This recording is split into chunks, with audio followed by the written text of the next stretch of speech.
अस्सलाम वालेकुम everyone, welcome back to my channel and welcome back to another vlog. कैसे हैं आप सब लोग? होपफुली आप सब बिल्कुल ठीक होंगे, खुश होंगे और मेरी तरफ से आप सबको रमज़ान बहुत बहुत मुबारक हो।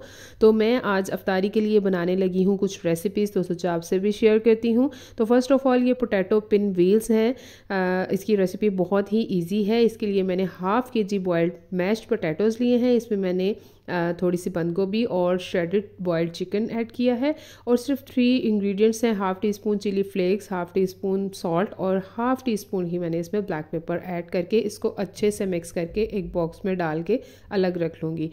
तो अब बना लेते हैं इसकी डो। इसकी डो के लिए मैंने लिया है 1.5 कप मैदा। अच्छी तरह से इसको छान लिया था। हाफ़ कप मैंने इसमें सूजी डाली है और थोड़ा सा इसमें नमक जाएगा और 2 टेबल स्पून मैंने इसमें ऑयल के डाले हैं और सिंपल इसको गूंद लेना है। और कोई इसके लिए नीम गर्म पानी की ज़रूरत नहीं है, जो टैप वाटर होता है उसी से इसको गूंद लेना है। और गूंदना ऐसे है, बस ये ख्याल करना है कि ये ना तो बहुत ज़्यादा नरम हो और ना ही बहुत ज़्यादा हार्ड होनी चाहिए इसकी डो। तो आप ने इसको इस तरीके से गूंदना है। जितनी आपकी डो जो है अच्छी बनेगी उतने ही आपके पिन व्हील्स मज़े के बनेंगे। और ये देखें, इस तरह की इसकी कंसिस्टेंसी होनी चाहिए और ये बिल्कुल भी हार्ड नहीं है और बिल्कुल सॉफ्ट भी नहीं है। डो गूंदने के बाद इसको 15 से 20 मिनट के लिए मैं दूंगी रेस्ट, इसको रख दूंगी साइड पे। और आज मैं इफ्तारी में बना रही हूँ कस्टर्ड भी। और कस्टर्ड के लिए मैंने हाफ़ kg दूध लिया है। उसको बॉयल आने के बाद इसमें आधा कप दूध में बड़े 2 चम्मच कस्टर्ड पाउडर मैंगो फ्लेवर मैंने लिया है वो ऐड किया है और उसको मिक्स करने के बाद उसको कस्टर्ड बना लिया। और इसको इतना इसकी कंसिस्टेंसी बनानी है कि ये ना तो बहुत ज़्यादा थिक हो और ना ही ज़्यादा रनी हो। वैसे तो कस्टर्ड हर किसी को बनाना आता है माशाल्लाह से, लेकिन ये आज के मेन्यू में एक एडिशनल रेसिपी है, तो इसलिए मैंने सोचा कि ये भी मैं आपसे शेयर कर देती हूँ। इसके बाद मैंने इसमें चीनी डाली है और इसको फ्लेम को बंद कर दिया था और इसको ठंडा होने के लिए रख दिया। और इसी टाइम पे मैं सहरी के लिए दही भी बना लेती हूँ। तो दही मैं किस तरह से बनाती हूँ ये भी सबको आता होगा, बट कुछ टिप्स होती हैं ऐसी कि जिसको फॉलो करके हम अपनी रेसिपीज़ को और ज़्यादा अच्छा बना सकते हैं, मज़े का बना सकते हैं। अच्छा, मैं किस तरह से दही बनाती हूँ, ये नेस्ले का ही कंटेनर है, इसमें मैं दूध डाल दूँगी। दूध सबसे पहली बात तो ये है कि इतना होना चाहिए इसका टेम्परेचर जितना हमारी बॉडी का टेम्परेचर होता है, ना बहुत ज़्यादा गर्म होना चाहिए ना बिल्कुल ठंडा होना चाहिए। और मैं इसमें 1 टेबल स्पून चीनी का ऐड करती हूँ। इससे दही खट्टा नहीं होता, बहुत ही मज़े का मीठा मीठा सा दही बनता है। और फिर इसके बाद दही जो होता है ना वो हमने लेना है और चारों कोनों में थोड़ा थोड़ा ड्रॉप डाल देने हैं और बिल्कुल भी उसके बाद मिक्स नहीं करना। और बग़ैर हिलाए दूध को ना हमने किसी ऐसी जगह पे रखना है जहाँ पे टेम्परेचर थोड़ा गर्म हो, क्योंकि दही वार्म प्लेस पे जल्दी बन जाता है। ओके, इसके बाद अब मैं क्योंकि बना रही हूँ साथ में सैंडविचेस अफ्तारी के लिए, तो सिंपल रेसिपी है ये भी। और इसमें मैंने बॉइल्ड एग लिए थे 2, उनको अच्छे से मैश कर लिया है। उसके बाद इसमें मैंने सिर्फ चिली फ्लेक्स डाले हैं और ब्लैक पेपर ऐड किया है और थोड़ा सा सॉल्ट डाला है। इन चीज़ों को डालने के बाद मैं दोबारा इनको अच्छे से मिक्स कर लूँगी। अच्छा, हम फैमिली जो है ना वो इतने ज़्यादा फूडी नहीं है, बहुत कम खाते हैं। जितना मैं बना रही होती हूँ ना उसमें से भी बच जाता है, तो इसलिए थोड़ा कम ही खाने की मिकदार में रखती हूँ ताकि खाना वेस्ट ना हो। ओके, तो अब इसमें मैंने डेयरी क्रीम ऐड की है 1 चम्मच बड़े वाला और 1 ही चम्मच इसमें मैंने दही डाला है। अगर दही खट्टा होगा तो बिल्कुल मत डाला, नहीं तो आपका सैंडविच बहुत ही बुरा बनेगा। और मेयोनीज़ मैंने 1 चम्मच बड़ा, इतनी ही क्वांटिटी में मैंने डाला है। इन सारी चीज़ों को डालने के बाद दोबारा से अच्छे से मिक्स कर लिया और फिर मुझे याद आया कि बंद गोभी पड़ी हुई है तो ये भी थोड़ी सी काट के डाल लेती हूँ, क्योंकि सैंडविचेस में थोड़ा सैलड हो ना तो अच्छा लगता है। बट मेरे बच्चे इतना शौक से सैलड नहीं खाते ना, तो इसलिए मैं फिर सैलड कम ही डालती हूँ। तो ये मैंने सैंडविच ब्रेड ली है और जो छोटी ब्रेड मीडियम साइज़ की जो होती है ना वो मैंने नहीं ली, क्योंकि उसके जब हम किनारे वगैरह रिमूव कर देते हैं ना उसके बाद क्या होता है कि बहुत छोटा सा साइज़ सैंडविच का बनता है। तो इस तरह कम मेहनत में ज़्यादा सारे सैंडविचेस बन जाते हैं। अच्छा, अफ्तारी में हम लोग कभी कभार इस तरह स्नैक्स वगैरह भी बना लेते हैं या सालन वगैरह भी बना लेते हैं अफ्तारी में, और इसके अलावा राइस वगैरह भी, डिफरेंट किस्म के मेन्यूज़ चलते रहते हैं। तो इंशाल्लाह मैं अब रेगुलरली वीडियोज़ आपके साथ सारी सहरी और अफ्तारी की शेयर करूँगी। काफ़ी गैप आ गया मेरी वीडियोज़ में क्योंकि पिछले दिनों में मैं काफ़ी ज़्यादा बीमार थी। मेरा गला इतना ज़्यादा ख़राब हो गया था ना कि मेरी आवाज़ बिल्कुल बंद हो गई थी कि मैं वॉइस ओवर कर ही नहीं सकती थी। और ख़ैर ये जो मैंने मिक्सचर बनाया था वो मैंने ब्रेड पे स्प्रेड कर लिया है, और इसको इसके बाद कटिंग कर लेंगे। इसकी कोई भी शेप दे सकते हैं। मैंने कुछ ट्रायंगल शेप्स दे दी और कुछ स्क्वायर शेप दे दी। तो ये सैंडविचेस बिल्कुल रेडी हो गए हैं, और इसी तरह मल्टीपल टास्क चल रहे होते हैं अफ्तारी में।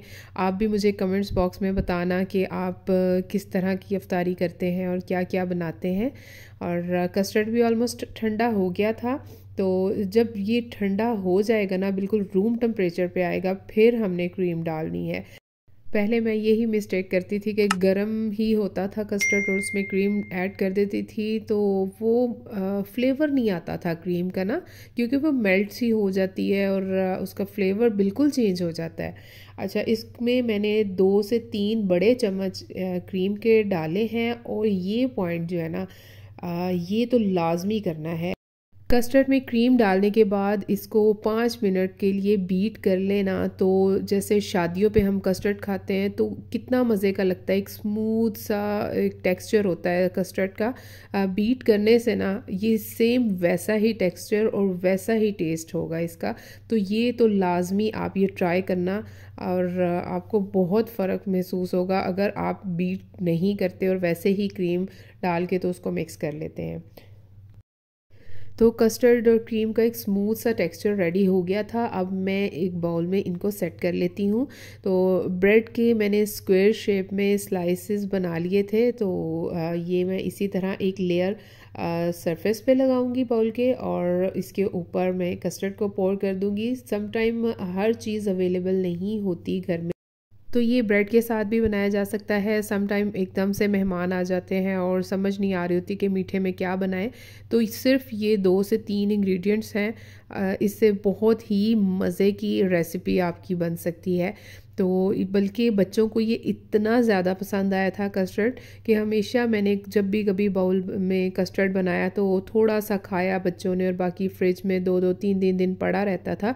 बट माशाल्लाह से ये फ़र्स्ट टाइम ऐसा हुआ था कि बच्चों ने सारा कस्टर्ड जो है ना बड़े शौक़ से खाया, और बाउल जो है ना वो बिल्कुल ख़ाली हो गया था।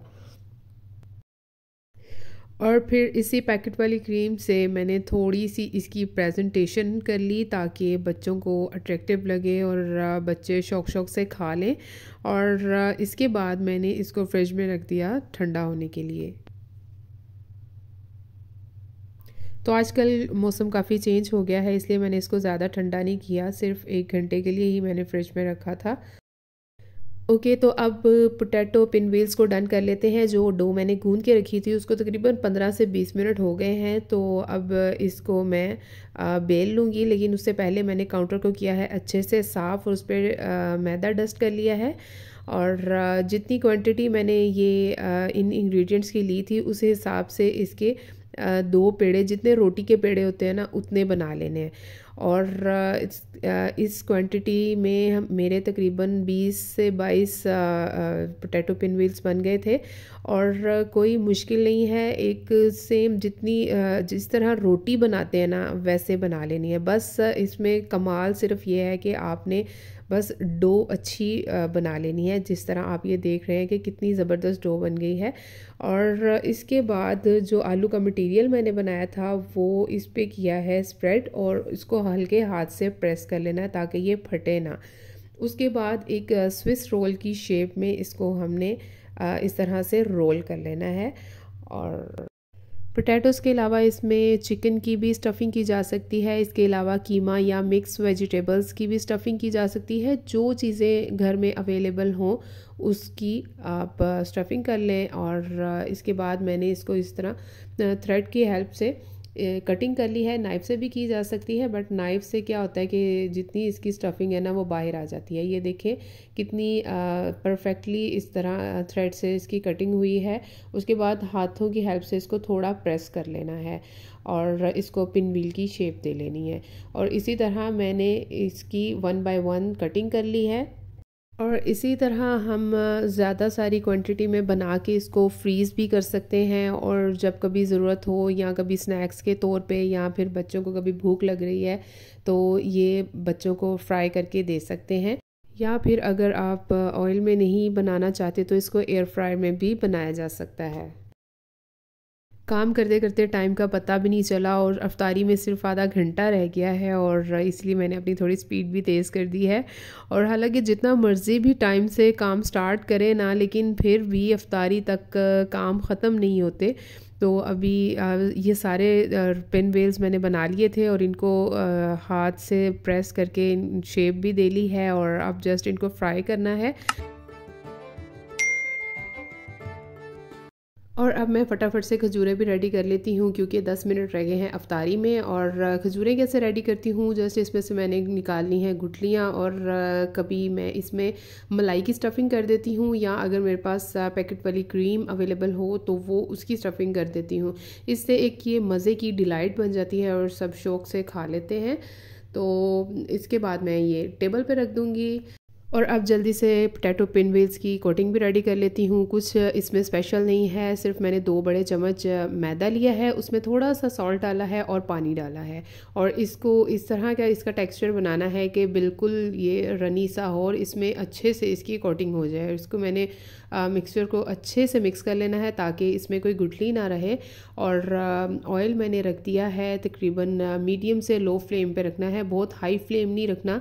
इससे क्या होगा कि इसकी कोटिंग जल जाएगी और अंदर क्योंकि मैदा है तो वो कच्चा रह जाएगा, इसलिए हमने इसको लो टू मीडियम फ्लेम पे ही बनाना है। और इसी तरह इसकी दोनों साइड्स की कोटिंग करने के बाद 1 बाय 1 मैं इनको पैन में डालती जाऊंगी। और ये इतने मज़े के बने थे कि अगर आपने पहले ट्राई नहीं ना किए तो ये ज़रूर ट्राई करना। और बच्चों को तो इतने पसंद आए, वो पूछ रहे थे मम्मा ये है क्या चीज़, कभी लग रहा है हमें कि हम कचौरी खा रहे हैं, कभी हमें इसमें से समोसे का टेस्ट आ रहा है और कभी रोल्स का टेस्ट आ रहा है। तो इसीलिए ये रेसिपी तो आप ज़रूर ट्राई करना, आपको बहुत अच्छी लगेगी। और ये देखिए कितनी अच्छी एक साइड इसकी रेड हो गई थी तो साइड्स चेंज कर दी हैं।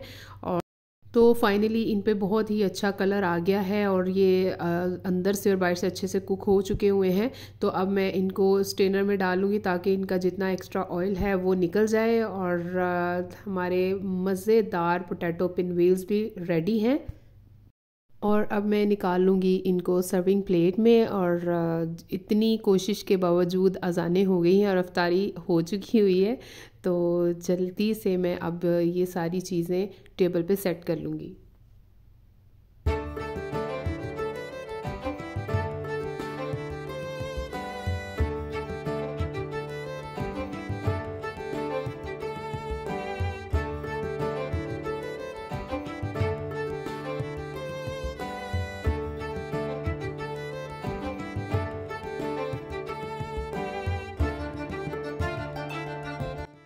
तो माशाल्लाह से मैंने टेबल भी सेट कर लिया था और बहुत अच्छी अफ्तारी भी हो गई।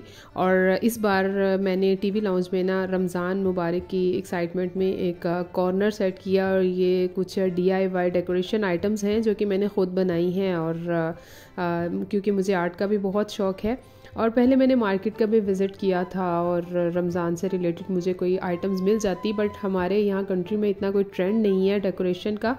तो हालांकि अरब कंट्रीज़ में पूरा मंथ रमज़ान का पूरे घरों को सजाया जाता है और मार्केट में नित नई इतनी अच्छी डेकोरेशन की आइटम्स होती हैं।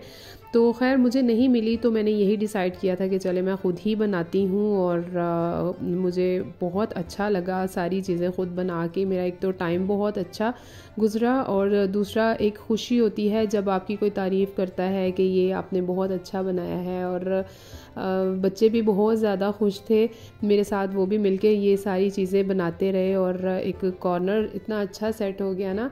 तो फिर नमाज़ के लिए मैंने जाए नमाज़ और तस्बीह वगैरह भी वहीं कॉर्नर में रख दी। और जब भी नमाज़ पढ़नी होती है, बच्चे भी बड़े शौक़ से आके तो यहाँ पे जाए नमाज़ बिछा के नमाज़ पढ़ना शुरू कर देते हैं। और अगर आप चाहते हैं कि मैं ये DIY वीडियोज़ आपसे शेयर करूँ तो मुझे कमेंट्स बॉक्स में ज़रूर बताना, और मेरे चैनल को प्लीज़ लाइक सब्सक्राइब ज़रूर करें और अपने सर्कल में शेयर करें। और मिलते हैं नेक्स्ट वीडियो में। अपना बहुत सारा ख्याल रखें, दुआओं में याद रखें। अल्लाह हाफ़िज़।